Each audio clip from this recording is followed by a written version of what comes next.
Welcome to The State of Us. Beyond mainstream cable news and party lines, with a millennial and a boomer, The State of Us pushes past the noise and uncovers all the issues that matter. Here's your host, Justin T. Weller. Get a $50 gift card if you get the COVID vaccine. Perks, pressure, and fear of variants are changing some minds on getting the shot. So what's going on? What are these people that haven't been vaccinated yet, and now they're making the decision to get vaccinated? What changed for them? Well, we're going to look at a host of stories from across the country that detail why some people hadn't gotten it and what brought them to the place of getting it. And this episode is for everybody, whether you've been vaccinated or not, whether you plan to get vaccinated or not. I think that everybody can gain something from it, if nothing else, an understanding of where other people are at. And in line with this, we're going to talk about why disinformation has become a big business, chiefly for one particular doctor. And that is the gentleman at the top of the list of the disinformation dozen. That's a list of 12 people who are responsible for sharing 65% of all anti-vaccine messaging across social media. You might say, wait, 12 people? Are you sure you read that right? Not 120 or not 1,200 or... no, 12 people, 65% of that information comes from them. So if you've seen misinformation, or you might believe that it's genuine information, right, on why you should not get a vaccine, chances are it came from one of those 12 people. And we're going to talk about the leader amongst them today. So lots to discuss, but an episode on COVID-19 and the vaccines and public health would not be complete without TrueChat senior historian and an educator of more than 30 years. Here is your friendly redneck liberal, Lance Jackson. Well, why should you care? If you haven't been vaccinated, we've seen the Delta variant really hit people hard, and we're going to talk about that. If you have been vaccinated, why you care is because what we're reading is that even though yours truly, myself, has been vaccinated, that I can carry the new Delta variant and give it to someone who hasn't been vaccinated. And that scares me, So because here's the thing, the people who haven't been vaccinated who are getting it, they are the ones that are filling up the hospitals. And those of us that have been vaccinated that are getting it, we're having a much calmer effect to this, but it may even be asymptomatic, but we could carry it to someone else's, which is why the CDC has just recently come out and said that even vaccinated people might want to think about wearing masks because you don't want to be that person that transmits it to someone who does not have the vaccine. That being said, the word of the day is fairly simple, but it seems very hard for us to do, and we often forget it. And that is to sacrifice. sacrifice. And definition, an act of giving up something valued for the sake of something else regarded as more important or worthy. And I was doing some thinking outside when I was mowing the other day. Mowing thinking. And we talk about sacrifice, right? Mm-hmm. And we had a president who said, let's make America great again. And in my 60 years in study of history, it's like, okay, when do we say America was great? All right. I mean, and maybe not getting into this, well, America can always get better. And I understand all that. Okay. But when was America great? Well, America was great when people sacrificed things that were personally important to them or their personal lives for the well-being of others. And I go back to what we call the greatest generation ever, those people who grew up during the Great Depression and World War II. They put aside their own personal ideas and freedoms to sacrifice for those of us who came later. And that's what I think is the message we need to take from today's show. If you really want to make America great again, sacrifice. Sacrifice that personal belief that you have that, well, I should have my own personal choice about a vaccine. I couldn't agree with you more. You have that right. But make the bigger step of sacrifice for the good of others. And that is, if we can get vaccinated, we can stop many of these variants from developing because viruses need hosts. Okay. And if we can all get vaccinated, then we can stop some of these variants from even developing, and we can really move on, and all of us can feel better. But that takes sacrifice. Well, let's talk some about the people that are getting it now, right? The people that are being vaccinated now are not members, obviously, of the eager crowd at the beginning who rushed to get appointments, but they're also not in the group that's firmly opposed to vaccinations either. And you say, well, wait, isn't everybody for or against vaccines? Well, instead, they occupy this middle ground. No, it's like everything else, right? You got your hardcore people that are for or against, and the middle 40% are like, yeah, well, whatever. I'm just going to go on with my life, right? I mean, haven't we talked about that on episode after, no matter what we always the topic pretend is? like there's two camps, but usually there's almost always more than two. There's always two, and the two you hear from are the hardcore on either end, and the majority, the biggest group of all the groups, are the ones in the middle who say, yeah, well, I don't have strong feelings one way or the other. Right? I mean, this is just typical of the way we are as human beings. So instead, this group occupies a middle ground. Basically, for months, they've been unwilling to receive a coronavirus vaccine until someone they knew or thought or, knew through somebody else convinced them otherwise.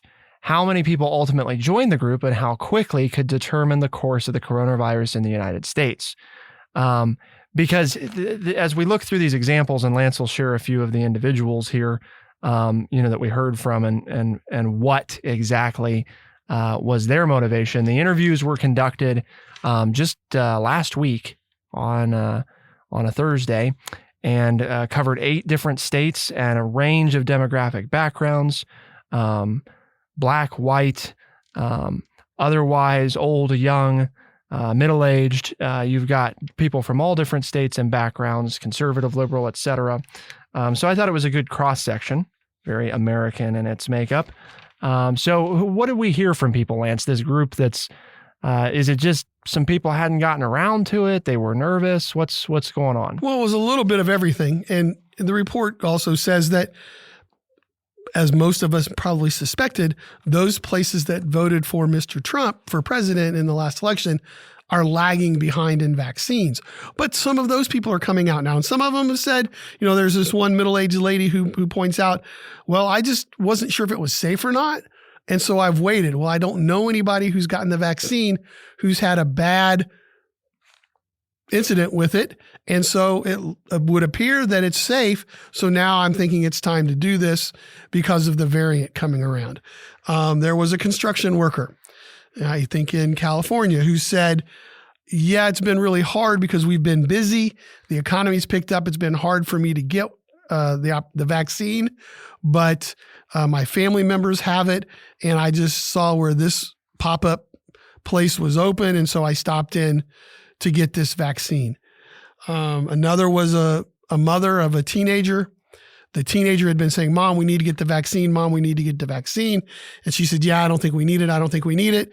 And she said, I woke up today and I yelled into her bedroom and I said, hey, you've been wanting to get the vaccine. You get up out of bed. I'll go get it with you right now. And they went to their local grocery store and got the vaccination. There was another elderly gentleman who said, yeah, I've walked by here every day for the last 3 or 4 months watching people get a vaccine, and today there's not a line, so I decided to get mine. So, I mean, there's all kinds of, the whole spectrum here of people who have not wanted to get it, people who there was another elderly man who said, I don't think I need it, but I have a friend of mine who is ill, and I think here's the sacrifice. I think it would not be beneficial for me to go visit them if I don't get the vaccine, and I want to go visit them. So I'm going to get the vaccine so I can go visit my sick friend. There's the sacrifice. Okay. You may not need it, but I'm going to do it so I can do something for somebody else. That's what I'm talking about. And I'll tell you what, Justin, and this may be for the next segment or whatever, but with this Delta variant thing, I'm scared to death that I'm going to get it asymptomatically, that I'm not going to get sick. I believe in the vaccine, right? It's 1/1000% that I'm going to get it since I have the vaccine and have 2 shots of the vaccine. 1/1000% that I get it, that I'm going to end up in the hospital and be sick.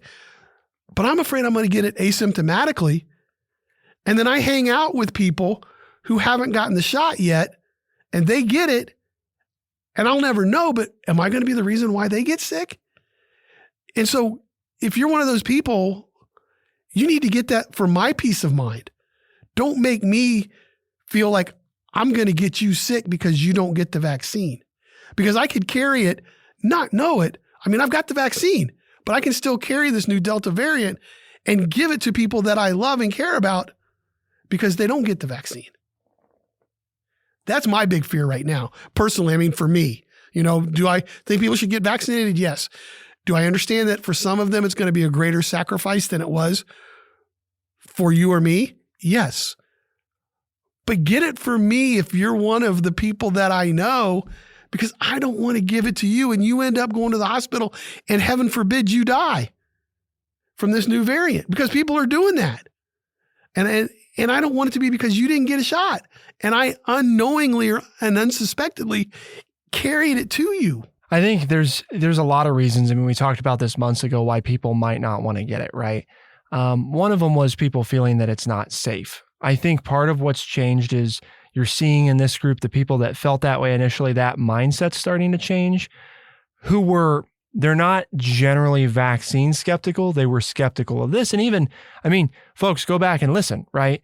In around Thanksgiving of last year, I mean, Lance and I were talking about, it looks like right before the vaccine came out, it looks like this is going to come out. We had talked about, are we going to go get it right away? Because reasonably, right, people were a little anxious. A lot of people were about, I don't know if I want to get it, first thing. Because it's not that I don't want the vaccine, but I'm not sure if I should trust this. And we talked a lot about at the time about why we should trust it.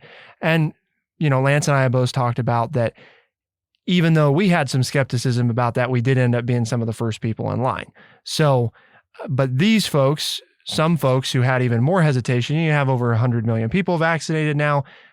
Some of those fears went away. I mean, one of the gentlemen says that he was holding out. He had reservations about the safety of the vaccine and the government doing it, and he just wanted to wait and see, and he's waited and seen, and now waited and saw, and now he's got it, right? Because he was satisfied, And so I think part of the problem that we get into too is there's some villainizing of people going on as well on both sides, right?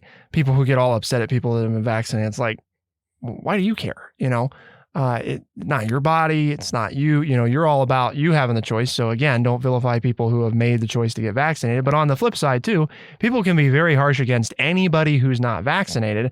And it's important to remember that some people really, it's not that they're, crazy people or that they, think that vaccines are going to turn them into mutants or that the government's mind control. Some of it's just, as we've noticed in here, they weren't properly motivated to get it until now for one reason or another. They were hesitant. They were scared. They didn't think that they needed it. But now the Delta variant, some of them have been, well, it might be irresponsible for me to see people. So the point is there's a diverse range of options. And as Lance and I have talked about frequently, we'd all do better to listen to that a little bit more, because if you're one of those people out there that wants more people to get vaccinated, if we do a better job of listening to why people aren't doing it, or the people that didn't get it but now have decided to, then you do a better job of reaching those people instead of assuming that their reasons are going to be the same as everybody else's. Because we do live in a diverse country with a lot of different viewpoints and a lot of different concerns, and people get information from all kinds of places. And sometimes people aren't being malicious. They're just, for better or worse, they might be ignorant of, the situation. And that's one of the things we're going to talk about a little bit later in the show is the folks that are taking advantage of the general public, right? Who are preying on the situation to get rich and who really have no interest in helping anybody except themselves. But I also want to talk a little bit, Lance, about this phenomenon of why are Trump supporters the one not getting the vaccine? And that may seem obvious, but stick around because you're going to find out what we mean. Keep it here on The State of Us. We'll be right back.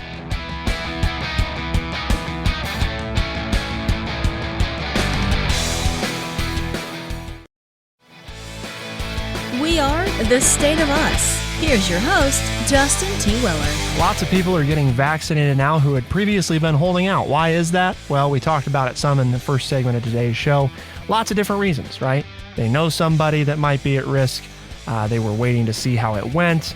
They don't want to have to wear a mask around friends. All kinds of different reasons, right? Or, and this sounds bad, right? But in some cases, it was truly just procrastination.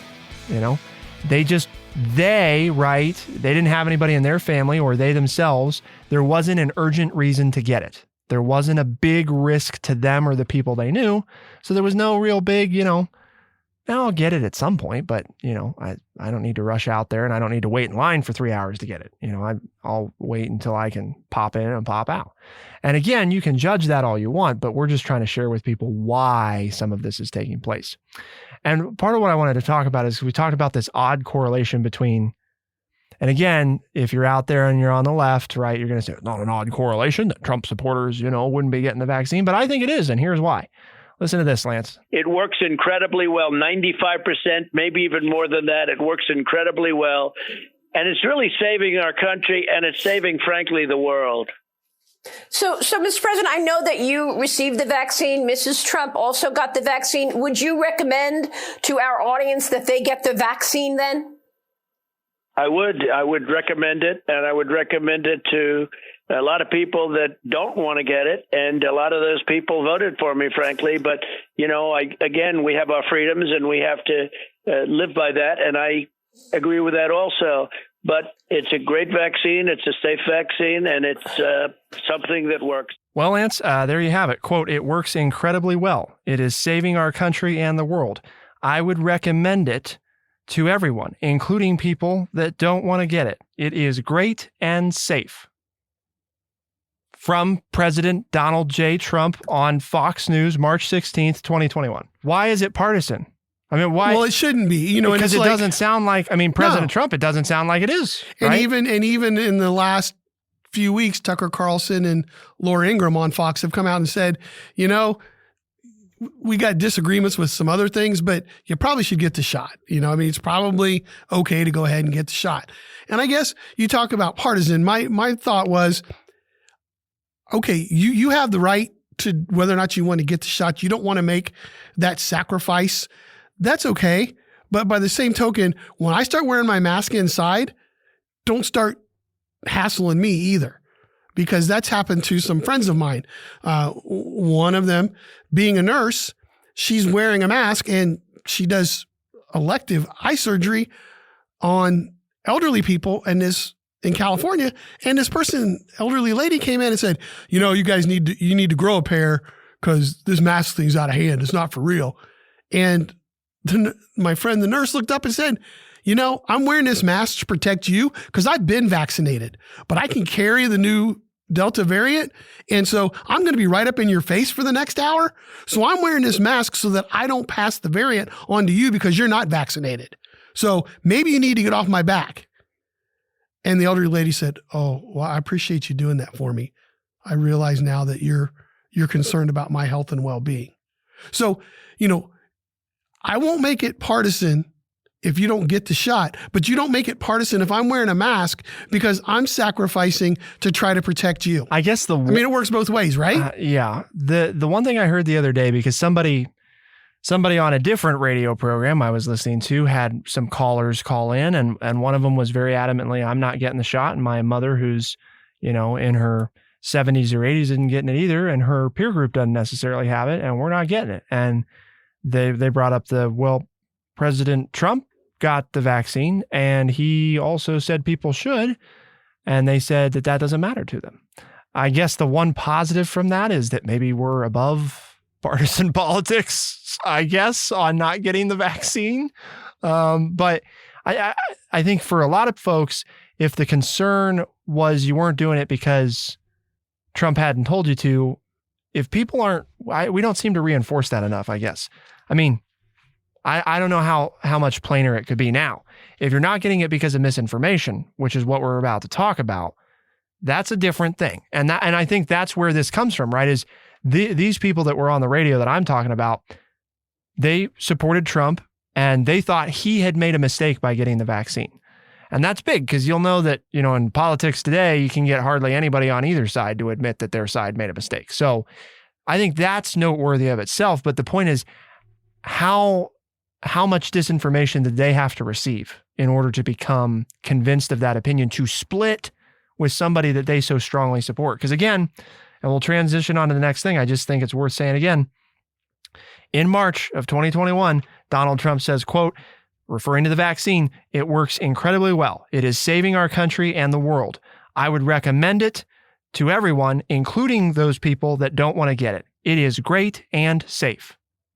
I mean, again, Lance, what else do you say? I mean, it didn't sound like any of that came with any caveat. And he was saying people, and actually the part of the quote I didn't read is, "I would recommend it, including to people that don't want it." And a lot of those people voted for me. Right. I mean, literally addressing the people that aren't getting it, who are in fact supporters of his, so. So true. And even if you say, well, Vice President Kamala Harris came out before the election and said, "I'm not going to get the shot because this is just and you were mad about that, an right? election play." And I'm upset about that. So there's where, the people that I usually agree with made a mistake.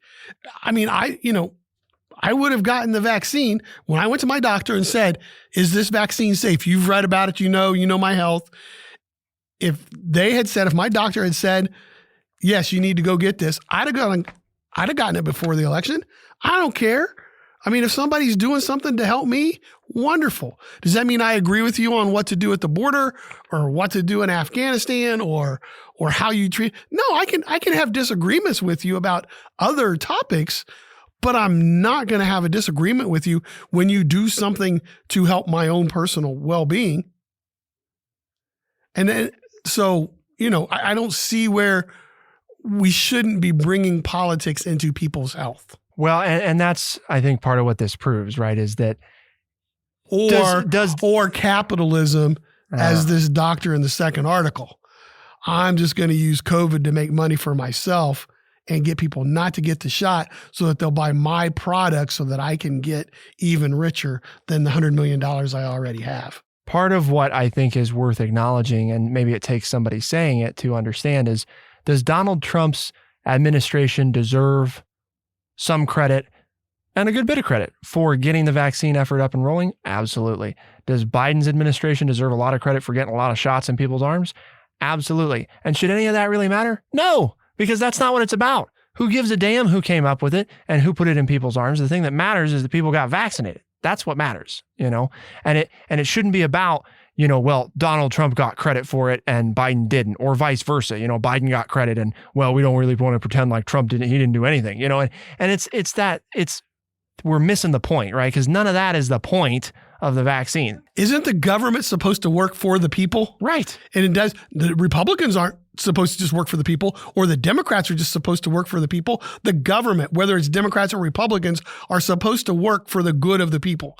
And the vaccine coming to fruition, the fact that 100 million Americans have gotten it, is proof of when the government does things that are for the people, right, and not partisan. Because it was a very unique time, right, to go through a transition of administration. Vaccines being developed, we switch presidents, we start putting it in people's arms right before we switch, and it keeps going, right? And was all of it perfect? No.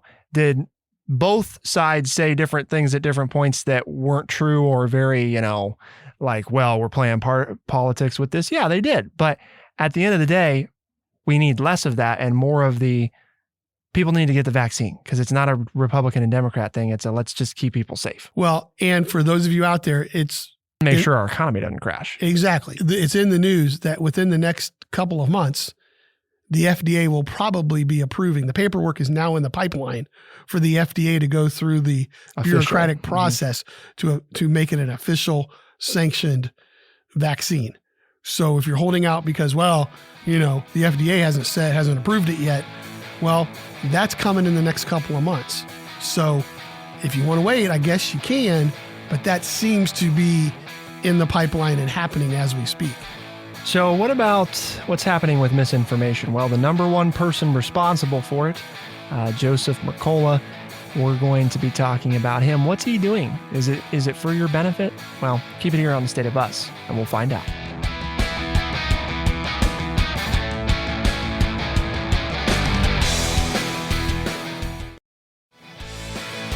We are The State of Us. Here's your host, Justin T. Weller. Regulators in the United States federal government, Lance, say that Joseph Mercola, an osteopathic physician, creates and profits from misleading claims about COVID-19 vaccines. And for those of you that don't know, he's part of a group referred to as the Disinformation Dozen, a list of 12 people responsible for sharing 65% of all anti-vaccine messaging on social media. And, here's one of those times where I think we point out a couple big major points that I think people need to be aware of, right? Number one is this whole idea that, it's widely known that all this stuff about the vaccines, they're dangerous. No, it's not. It's 12 people, where hundreds of lab tests, thousands of scientists around the world have looked at and doctors, right? Physicians around the world have looked at the vaccine and said it's safe, and you got 12 people saying that it's not. So it is just a matter here in some cases of numbers, right? Because those are from conservative countries, from liberal countries. It's not just, a couple of people in the U.S. government saying that they're grand. It's a bunch of people all over the place saying that. So I think that's important to know. Are you going to let your opinion be informed by just 12 people who, by the way, Lance, and this is the second point I'll let you speak to, they're making quite a lot of money off of this kindness they're doing to tell us about all these dangers, right? They seem to be making a lot of money off of this, actually. Well, and this isn't the first time that they've done something like this.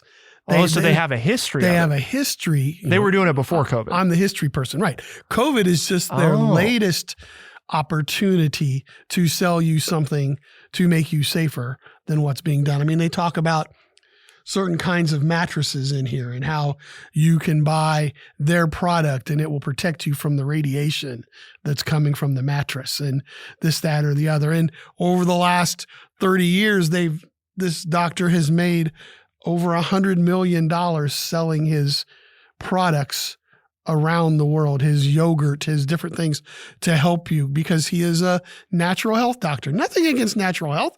I believe in it. I think if you eat better and you rest better and you do, the homeopathic stuff, there's a lot of good information out there.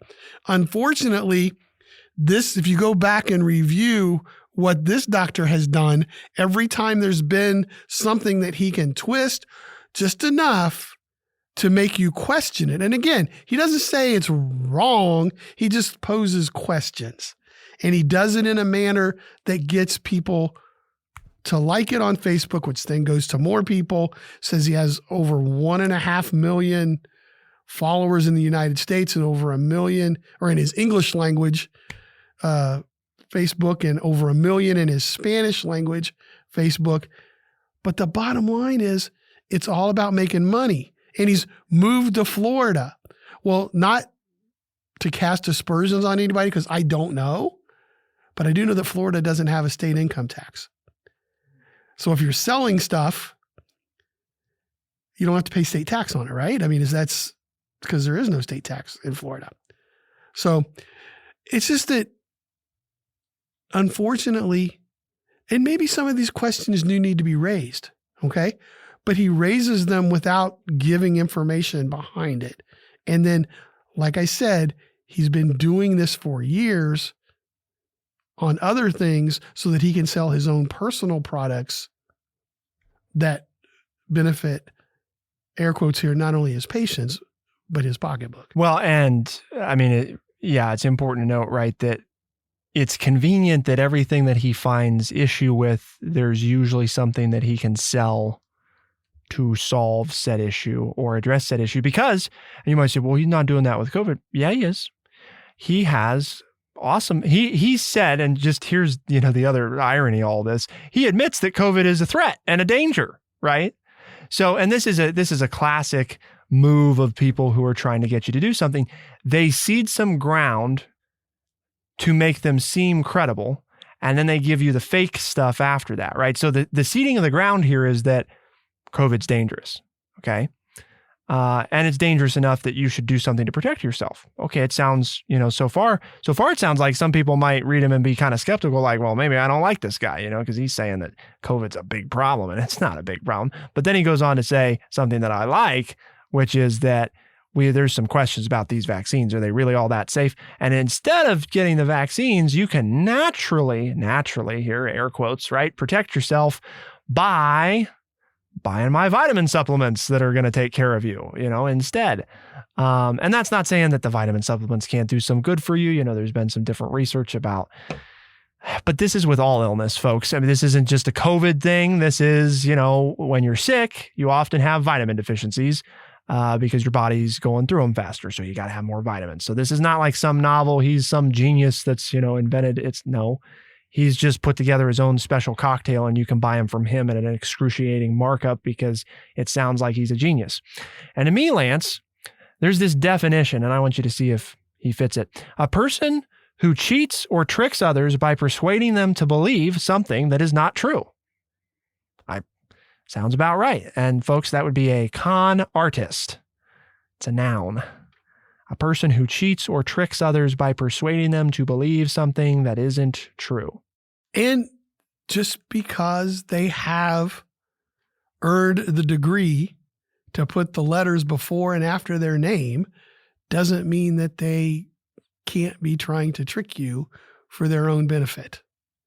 And they're playing off of that trust that we have of people in the medical profession, but it's like I always say too, I want these people exposed because it's like when I was teaching school, which I may be doing again this year. You never know when your friendly redneck liberal will appear at your local school and do some teaching. It appears that retirement is just a word, not an action. Well, for you at least, right? At least for me. But it's like when I read about, I hear on the news about these bad teachers, I'm like, who do terrible things. Get rid of them. I'm not going to protect them. And this is what the medical profession should do with people like this that are out there taking advantage of people being scared and trusting them because they're a doctor to sell them something that isn't really going to protect them from what could be wrong with them. I mean, that fits the definition of a con artist. And I'm that way about, like I said, teachers or any other profession where we put trust in them. I'm all about getting the bad ones out because the bad ones make it harder on those of us that are trying to do it right. Because then people cast aspersions at all teachers or at all doctors because of the few bad ones. The famous song, "One Bad Apple Don't Spoil the Whole Bunch," right? I mean, we can't let one person ruin the reputation for a whole profession. Lance, I'm pretty tired of COVID. I don't know anybody that, knows, and I said this the last time we talked about this because I think it's just it's almost like some people think that there's those of us that want COVID to continue, like that would be a good thing, is for it to just go on forever. And the irony is the people that hate COVID the most are the ones that haven't been vaccinated yet. It's what it seems like, right? Because they don't want to believe that COVID's a thing. They hate wearing masks. And so we're not getting the vaccine, which would help us end it sooner. I haven't been to a baseball game in 2 years in person. I'm not sure anybody could hate it any worse than I do. I mean, it's just... But the point is, we want to be clear with folks, right? Lance and I hate COVID. Right. We hate it. Right. We wish it had never happened. We want it to be gone. We don't like it. Yep. And the Biden administration set a goal to have 70% of adults at least partly vaccinated by July 4th. We know, obviously, that was a failure. But since mid-April, vaccinations have steadily decreased, and in recent weeks, they've plateaued. Weeks after the July 4th benchmark has passed, the effort has now dwindled, distributing about 537,000 doses each day on average, about an 84% decrease from the peak. But can I give an applaud to those 500,000 people that are going out there still and getting their shot, right? That's the first part of the show that we talked about. Thank you. Thank you. Keep going. We're going to trod through this thing and we're going to whoop it. We're going to beat it. About 68.7% of American adults have received at least one shot. And conservative commentators and politicians have questioned the safety of the three vaccines that the Food and Drug Administration has approved for emergency use. And in some parts of the country, opposition to inoculation is tied to politics. But also, the analysis that was completed in this article, linked at thestateofus.org, points to the fact that in recent weeks, as Lance had noted, some of those opinions are changing. You want COVID to be over, then let's have it over and go get the shot, right? And the lines aren't long. Right. Yeah, so they're short right now. You don't have to fast. wait. You just go get it. It's fast and it's free. And I guess you and I, Lance, screwed up by getting the shot so early because now there's all these incentives for people. No, because my incentive was to make sure that I could stay alive so I could be here to talk to people. Okay. Because life was more important than $50. I have one of those immune system things where if I had gotten it, I was running a real risk of not being able to continue to talk into this microphone. So when that's worth more than $50. That was worth more than $50 or even winning $1 million if I got one of the 5 lucky chosen ones in Ohio, which I wasn't. Right. So, but I mean, I had it long before, and yes, my name was in the pot, but my health and the health of others. And I wanted to see my children, and I wanted to see others. I wanted to see friends. I wanted to see my family. I mean, and you can do that now. And now I can do it, and I've done it because you're vaccinated. And they're I've done vaccinated it safely, right? Okay, got it. Indoors. Yep. So it's not that complicated, right? Real quick, the worst part was waiting 15 minutes after I got the shot to wait and see, because that was the first time I'd been around people in over a year. That was the most anxiety-ridden, was being around people for the first time and having to wait 15 minutes to make sure there were no sudden side effects. There weren't. Yeah. And that was the worst thing about it. Got it. So you're simple. Okay. You're still here. Still here, still got kicking. A few months ago. Still mowing, still getting and my thoughts together. As far as you know, the government's not manipulating your No. thoughts. Okay. I've got the same number of voices talking to me as I always had in my head. Yeah. There's all the psychotic problems that existed prior to the shot are still there. Yeah. Okay. No new ones. Well, good to know that you're in just as good a health as you were tip-top shape before. I'm in tip-top shape mentally. Yes. So why did we talk about this today, Lance? Trying to be honest with people, right? About we don't want to. It's hard because it's easy to be frustrated. Because I begged you. That's why we're talking about this. I begged you because I said, you know what? Sacrifice to me is an important thing. And what's made America great, what have made us into a great country, is the sacrifice that others have made for us. And I think that's where we are now in this COVID thing, is people need to set aside their personal differences and make the sacrifice for all of us, like the greatest generation did. That's why we're talking about this, along with the fact that the company we work for, TrueChat, has a mission statement that we are going to try to educate people by providing honest, open, and respectful conversations. And that's what we've done, folks. We've talked from the heart. Okay. You don't have to agree with us. That's fine. Let us know. Send us an email, podcast@thestateofus.org. If you don't agree with us, that's fine. We want the dialogue. We've had an open dialogue with you. We want to hear from you and what your concerns still are. Or if you agree with us. And if you're talking around the water cooler and people say, hey, this sounds like a fun show. It sounds like an informative show. Where can I pick this up? Tell them. As a podcast, we're on Spotify, Overcast, Stitcher, Apple Podcast, and everywhere podcasts are found. The State of Us is available Tuesdays and Thursday mornings, and you can get the podcast on those days. We're also a syndicated radio program heard on the weekends in select talk markets around the country. Send us an email, podcast@thestateofus.org. Lance and I like to read those. Send us your thoughts. Keep us on our toes. For the State of Us on TrueChat in Urbana, Ohio, I'm Justin T. Weller. I'm Lance Jackson. Special thanks to our producer, Bradley Butch, and thank you all, our audience, for tuning in. We'll see you next time. Be the change.